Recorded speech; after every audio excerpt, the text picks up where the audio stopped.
Hello বন্ধুরা, তোমরা অনেকেই কমেন্ট করেছো দিদিভাই তোমার কি হয়েছে।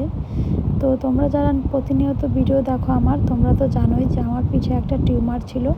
তো সেটার জন্য আমি অনেক ওষুধ খেয়েছি, কোনো মতেই কিছু হয়নি। তো দেখো, এতটা খুশি নিয়ে এসেছি, হাসি মুখে ঘুরলাম। জানাই ছিল না আজকেই অপারেশন করতে হবে।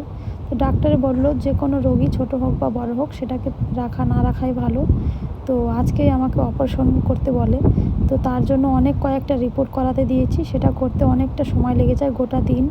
তো তারপরে ডাক্তার আমাদেরকে নিজের গাড়ি করে নিয়ে আসে শেষরাজ নার্সিংহোমে মালদায়। তো সেখানে ভর্তি করে।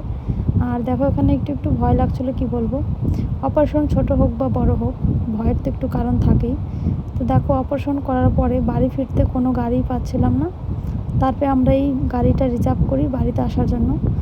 আর কি বলবো, আমি একা ছিলাম না, অনেকেই ছিল কম বেশি। তো গাড়ি রিজার্ভ করে বাড়ি আসি। আর বাড়ি আসতে লেগে যায় অনেকটা সময়, রাত 11:30 বেজে গেছে।